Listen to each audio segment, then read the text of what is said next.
Hello, welcome everyone to the FPL video. My name is Mo, and today what I'll be looking at is the best fixtures for teams in the FPL game between game weeks 4 and game week 7. So the next couple of game weeks, how the team will be faring out, what fixtures they have, what difficulty they are, and which players we should be looking at and potentially targeting to bring into our squad. So ideally, the general kind of consensus was when the game started that game week 7 or 8 will be the kind of primarily target for us to look to play our wild card. But obviously with these blockbuster and marquee signings that have joined the kind of Premier League and the FPL game itself, it's kind of made most managers, including myself, reconsider my strategy and ideally playing their wild card within this international break. So what this will do is we'll look at some players, the teams you should be targeting and players we should overall consider to bring into our squads to A, take advantage of the good fixtures, and B, kind of take advantage of potential points that can help maximise our overall scores. But before we do that, if you've been new around here and you haven't liked the video yet, if you like what you see, give it a like and hit that subscribe button to join the FPL Inklink family, and let's continue with our first team. So what I'm going to be doing is going through teams based on the easiest fixtures, so teams with the best fixtures. So I'm going to start with Wolves. Now, based on their fixture difficulty rating, according to the FPL website, the fixtures get identified and ranked in specific colours and coordinates. So as you can see, green is pretty much considered the easiest fixture. Grey is kind of like a medium range fixture. A red fixture is kind of like a difficult fixture, and the cherry red, a slightly darker shade of red, is considered the ultimate most difficult fixture for that team, considered based on all the numerics and the kind of like overall difficulty of the game. So that can include like local derbies or kind of like a disparity between game, that game ranking team of being number one and someone who's being in the lower half, potentially fighting relegation. But we're going to start with Wolves here today. So as you can see, from game week 4 to 7, they're all green fixtures according to the difficulty rating. They start away to Watford, and then they play Brentford at home in game week 5, followed by Southampton away and Newcastle home. So as you can see, there are teams that potentially attacking returns may be fruitful. Now, I know they haven't scored in the first 3 game weeks, but if you watch their games very closely, and I watched the whole game they played against Manchester United, they were on the front foot. The only thing they kind of overall lacked was the end product. So Wan-Bissaka made that amazing, goal-saving goal line clearance, and they just didn't have those cutting edges with De Gea making those saves. But I think on another day they could have scored 2 or 3 easily. And even their other games, the highlights I've seen, I've generally thought that they were very unlucky not to come away with any kind of attacking return. So we'll go through 2 players that I've identified. So we're going to go for Traore. So Adama Traore. So if you've watched my previous videos or my live streams, we've discussed this player in really good detail. Now, for me personally, from previous experiences, what I find of him is he's quite infuriating and quite frustrating because he's got all the pace, all the ability. He puts a fear factor in the offensive, the opposition defence as well as their offenders. Now, what he does is he kind of runs and runs and runs and then doesn't have the end product. So he can't lay it off to get an assist, and his shooting ability presently is kind of non-existent. So, should we bring him in? Should we not? A lot of people are kind of drawn into him by his ability when they watch him live, but it hasn't really replicated on the kind of like FPL platform itself. He hasn't got a goal. He hasn't got an assist so far.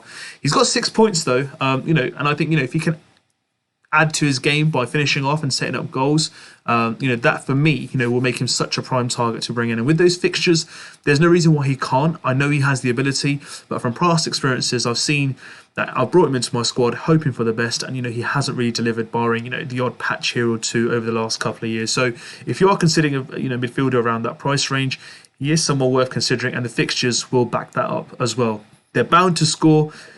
They continue playing like this, it will be not too long before they get a goal in the back of the net.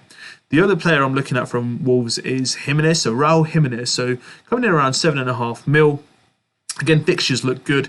I think generally, once he starts scoring, he gets that kind of confidence back. He will be someone good to, have in your squads, and you kind of add that bit of balance. So if you're looking to get some premiums in and you don't have enough of, budget for Ings, DCL, or even Antonio or Bamford, for example, if you want to go half a mil, potentially less, then Jimenez could be, the right player to bring in now in terms of a wild card to kind of free up your budget elsewhere and make your team kind of click and work. We've seen over the years, he has added value wherever needed be, but, he hasn't hit form this season so far. He's got 5 points with no assists or no goals at the moment. So, I am pretty hopeful. He's not in my plans at the moment, but if he does get a couple of goals in the next game or two, who knows? He might be someone I might look to bring in into my squad. Moving on to the next team, it's Watford, so the newly promoted club from the Championship. I watched their games so far. They're very, very exciting to watch, very offensive, very attacking. And, their players have got off to a good, reasonable start, so we're going to look at two players who I think, we should be considering. If you look at their fixtures, barring one fixture against Leeds in game week 7, which is considered like a medium difficulty, which is away at Ellen Road, I can admit that's going to be a difficult fixture. But by no means, they're not a defensive team, which you can think we can't score against. There is opportunity for goals there as well. So this is what makes these two players that I've identified so crucial to your plans. So you've got Wolves at home, Norwich away, Newcastle at home, followed by Leeds away. So the first player we're going for is Ismail Sarr. He's got already 1 goal and he's got 13 points so far. Really fast, really pacey down the wings. He shows some really good pace against Spurs as well. Very unlucky not to score. So he's on my watch list at the moment. I'm looking to wildcard as well. At the moment, I don't really need to bring him into my squad. However, if I need to free up some squad funds from like Rafinha or other kind of players in midfield, then Ismail Sarr might be someone I consider purely based on what I've seen so far, and the fixtures look great for him to really get some good returns. The next player I'm looking at is Dennis. Up front, he's got 15 points already with 1 goal and 1 assist respectively for Watford. And Watford have shown, they like to attack. They like to, show teams that they're not afraid to come forward. And I think, Dennis has settled in quite well. A lot of players, FPL players, managers in terms, really didn't know much about him originally. But, from what we've seen so far, he looks a good prospect. So if you want to spread out your funds and kind of like a front line, free up some funds for some more premiums, he might be the one. And these are some really good fixtures for us to look at over the next 4 game weeks to consider whether we play the wild card or not. And now we move on to the team which is at the bottom of the table, which is Arsenal. Now, we can make a lot about the fact that, they've played Manchester City, they've played Chelsea. I think even if they didn't have this bad form or bad run that they're on at the moment, despite whenever they play, it's far superior teams they're playing at the moment. And, if you play those games 10 times, I'd say probably 9.5 times out of 10, probability-wise, the same result would come. I think what was kind of disappointing for all players or all managers watching Arsenal is the manner they lost. But I think, this is a good time to have an international break. The players can go away, kind of refresh, review their tactics, give Mikel Arteta some kind of breathing space. He's got some new signings that I've walked through as well. So it can add really some value to their season. If you look at the season games that are coming up next as well, they look quite fruitful. So you can see Norwich at home, so it's going to be like 19 versus 20. Now, Norwich are conceding goals, so are Arsenal. But I think, this is the best time to play each other. And I think, if Arsenal can get a good result there at the Emirates with the crowd behind them, it can really change their season around. And you can look at their fixtures moving on. Burnley away, again, a nice fixture for them to kind of really go and attack. No disrespect to Burnley, but I think, these are the kind of fixtures can actually bring the best out of Arsenal. Then they've got Tottenham at home at the Emirates. Now, I don't care what form Arsenal are in. They always turn up for a derby. They were the most, lethal and dangerous, when you think that Tottenham are, playing much better. So I think, again, that might be a good fixture for these players to really kind of bring back their good form and perform to their true potential, followed by Brighton away at the Amex Stadium. So the 2 players that I've identified is Albert Lokonga. So I've watched him in the first 2-3 games. So he didn't play in the last game against Manchester City in the starting lineup. However, I think he's really, really inspiring to watch. Now, whether that's going to be replicated in terms of, let's say, FPL. So, you've got players like Kante, James Milner, who look really good, Jordan Henderson on a football pitch, but can they, really bring out the overall points that we need in an FPL game? That's something that we need to wait and see. How far forward will he play? How involved is he within the goals for Arsenal? That's something that we'll have to wait and watch. But with these fixtures, it would be a great idea for us to kind of understand what kind of Arteta's thought process is and where Lokonga fits into his plan. So if we look at it so far, he's got 3 points only with no assists and no returns. But again, they haven't had the best of starts. So if you're looking to, get some Arsenal players in, there is Saka, obviously there's Smith Rowe. But this guy, I think is definitely worth considering. So that's why I've added him to my video, because we're all looking at those, obviously, kind of essential players of those two, which a lot of people know about and they've watched more often. But Lokonga, for me, I think he kind of, can be that final piece of the jigsaw, but can that be replicated in the FPL game? I would like us to wait and watch. And if he wants to be a bench option, he might not be a bad bench option for you in the long run as well. The next player I've got is obviously Ben White. COVID struck. He didn't play the game against Chelsea or Manchester City. He looked a bit, lost, I'd say, in the first game against Brentford, but it was a difficult game to come into. He's only got 1 point so far. No assists, no returns, but, they spent 50 mil on him, and these are games which can allow him to settle in. I think there's, it's going to be a slow burning process, but with Ben White for 4.5 mil, if we're playing wild cards and we're looking to free up funds and we're looking to, generally get some returns on a cheaper option, he's not a bad option for 4.5 mil playing in an Arsenal defence, which I know with him in there and Gabriel coming back, I think they'll be a lot stronger. But it just depends on when those players are available. How much COVID has impacted him will be another thing for us to look out for, because some players get long COVID. Will he be fit enough to play these games? But if he is, not a bad option whatsoever, and especially for 4.5 mil, even if he's not a player that you have in your immediate lineup, he's not a bad replacement to come on from the bench if you require him at any point in the season. Now, moving on to the next team. So my favourite team so far, barring United obviously watched this season, I've really enjoyed watching Everton. So Everton under Benitez has brought some real entertaining football. Yes, there's, obviously that, those fans or the people who are sceptical because of his kind of affiliation with Liverpool in the past. But, that's all bygone. I don't think that should play much of an impact on, the job he's doing and the job he will do in the long run. So I think Rafa really has a new culture where they will play attacking. They're a bit more assured in defence as well. But there's two players that I've identified that I'll be going through today that I think you should be considering.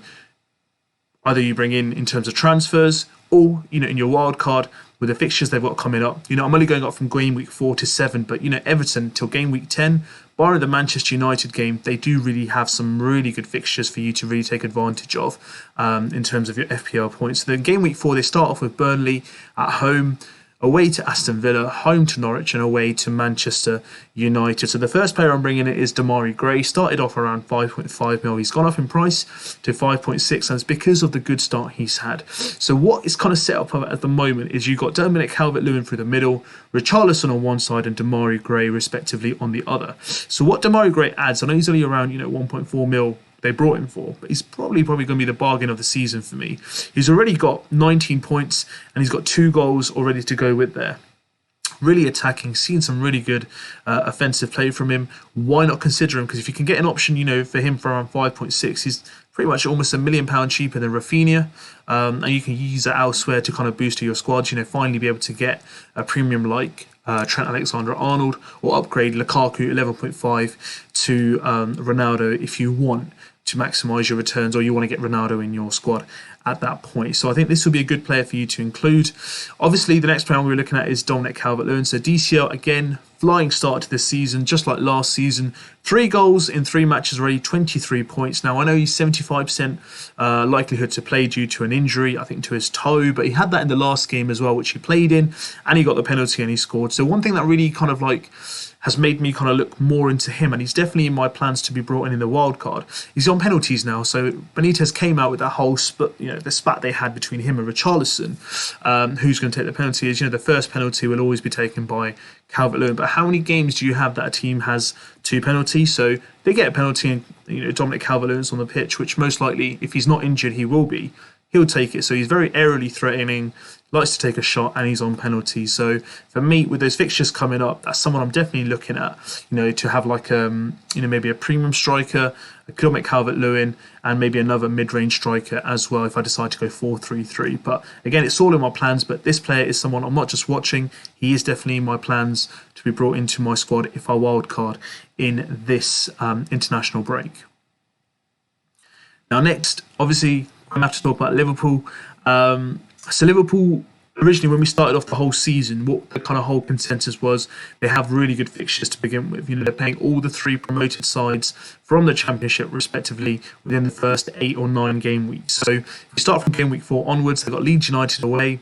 It's a difficult fixture, but they had that 4-3 last season, which was a cracking game. Again, I think there'll be goals in there. So offensively, it'll be really good in terms of their returns. They've got Crystal Palace at home, followed by Brentford away, and then Manchester City at home. So for me, if I look at them from an offensive point of view, goals-wise, they will score. And they're really good in terms of keeping clean sheets as well. So the players I've identified are the 3 premiums for me. Even though Jota isn't considered as a premium, but for me, with potentially Firmino being out for a while because of his injury, we're not too sure how long he's going to be out for. But if he is, based on these fixtures coming along, he's going to be someone you can worth bringing in for now, because 7.6 mil, a really good option. Playing up front in the number 9 role for Liverpool, bound to get some really good returns as well. So starting off with Trent, so far 22 points with 1 assist. I can see him getting into some really good positions against Chelsea, for example. He whipped in some really good balls, really good products, really good free kicks. Unlucky not to get some more returns, but I can see him in these games definitely, along with clean sheets, he potentially could get an attacking return or two. And then obviously Diego Jota, we've already talked about, had a flying start so far along with Greenwood. So, he's got, at the moment, 17 points with his 2 goals. Came on as a sub appearance when Firmino got injured against Chelsea. But they looked better with him in the team. So it shows that, maybe he might be worth considering. Even if Firmino's ready and back, Klopp might go for him based on his current form. And then obviously Mo Salah, I can't imagine my squad ever being without him. Unless obviously when we're expecting him to go away for the African Cup of Nations early next year. But, this guy's an absolute goat. He's the greatest of all time in terms of FPL at the moment. Already hit 30 points, 2 goals, 2 assists. He's on penalties. Even if he doesn't have the greatest of games against Chelsea, for example, he gets a penalty, gets 10 points. So if he's your captaincy option, I can't see a reason why he can't be in your squads. And with these fixtures and games coming up, even against Man City, this guy does turn up for the big games and can go big as well. So Liverpool, for me, even after Man City, they'll be looking to play another, team that's come up from the Championship. I think it's Watford. So again, definitely worth considering and bringing these guys into your squad. So my kind of thought process at the moment for wildcard is I'm looking to get all 3 of these in somehow or another, because I want to really take advantage, not just between game week 4 to 7, but 4 to 10 potentially. Obviously, when game week 7 goes by, I'll do another next 4 weeks review on game week fixtures and who I think you should be targeting in terms of bringing them in. But if you're playing a wildcard, guys, this should be kind of like your template of these 3 players and make your squad around these players that you do bring into your squad. Now moving on to obviously Manchester United. So 3 brand new signings into the Premier League. 2 of them have played. Ronaldo obviously has just been signed and awaiting his debut. Again, for Manchester United. So let's look at their fixtures. Now, you can see some red in there. Personally, for me, West Ham United away, yes, they've had a good start. It's going to be a difficult game. Everton at home at Old Trafford, again, will be a challenging game as well. But the players I've highlighted, if you look at it from like an FPL perspective, I can see some returns there. So Newcastle at home should be a good game. West Ham away, West Ham don't have the best of defences. Yes, offensively, they're being good, but they can be scored against. Aston Villa at home, again, without Mings, for example, how strong will they be? We'll have to wait and see. And then Everton at home will be another cracking game for Manchester United. So we'll start with Raphael Varane, made his debut against Wolves, 12 points in that amazing game, man of the match performance, 3 bonus points, and got an assist as well that he set up Greenwood for the winning goal of the game. He looked absolutely at home, looked comfortable in a very difficult game against Wolves away. So, I can see him settling down quite quickly. With Harry Maguire, there should be some more clean sheets, along with the back four, which is set for United. So Wan-Bissaka, Maguire, Varane, and Luke Shaw. So I can see some really good returns in terms of defensively. And, he likes to get forward and he can be dangerous from obviously the set piece and corners that are delivered into the box as well. Now, moving on to Jadon Sancho, we're yet to see the best of him. So far, 5 points only, no goals, no assists. So, there's a bit more talk about him playing more on the left side rather than the right side and vice versa. He's got more returns in the Bundesliga, but I think Ollie will have like an overall plan for what he wants to do with him. He will get minutes. He's not been brought by, United for 70-odd million and been chased for a couple of years to be on the bench. Yes, I know United have a wealth of talent and abundance of talent in the attacking areas, but, for me, Jadon Sancho will get minutes. And even if he gets like half an hour in a game, he will be impactful. With tired defences, they definitely will go ahead. I think maybe more than goals, assists might be something he'll get more of because of Ronaldo being the out-and-out striker with Cavani. There's going to be chances he's going to go big in certain games. Last but not least, obviously there's nothing to go by in terms of FPL so far, but Ronaldo's back, guys. He scored 2 goals in the international break, broke the record for the most goals by a male in the international games that he's played, and I think he's still got it. He's still hungry for success. He's fit. A lot of people are kind of debating he's old, his age.